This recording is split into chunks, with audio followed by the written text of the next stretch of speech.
On reste dans le vert, côté science cette fois-ci. Vous savez que se tient en Pologne la COP24 et durant ces réunions dites de travail, eh bien, écoutez, les solutions pour changer nos habitudes de vie et notre consommation en énergie vont bien sûr être très très largement évoquées. Laurence Beauvillard s'est rendue dans les Alpes du Sud, à Serre-Chevalier précisément, qui est la première station de ski à avoir pris ses responsabilités et a proposé aujourd'hui des alternatives, on va dire, pour préserver notre planète, mais continuer aussi à profiter des pentes neigeuses.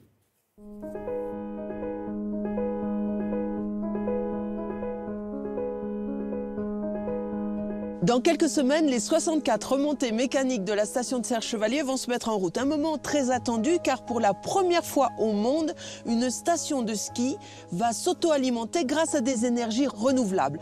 Ici aussi, la montagne devient verte.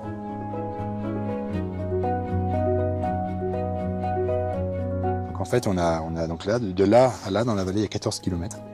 On connaît les productions d'énergie renouvelable. Ce qui est novateur à Serre-Chevalier, c'est d'utiliser la montagne comme un terrain de production des 3 types d'énergie sur le même site.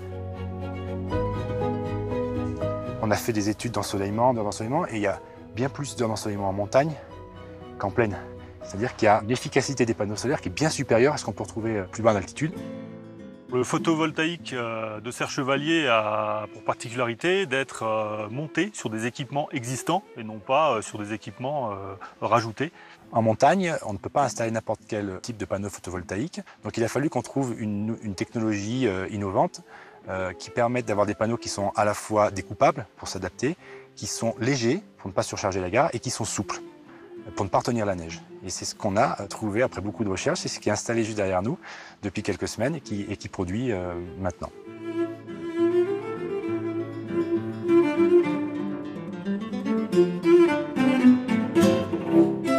Alors nous avons ici au col du Prorel un site pilote de test de 2 technologies d'éoliennes, une éolienne à axe vertical et une éolienne à axe horizontal. Le but étant de comparer ces 2 technologies dans notre environnement montagnard. Cette énergie sera consommée directement par les remontées mécaniques et les différents consommateurs du domaine skiable. 80% de l'énergie produite à Serre-Chevalier proviendra de production hydroélectrique. L'hydroélectricité repose sur les installations de neige de culture. L'eau des torrents qui transite dans les canalisations de neige de culture 2 mois de l'année pour produire cette neige. Le reste de l'année, cette eau sera routée sur des turbines pour produire l'électricité.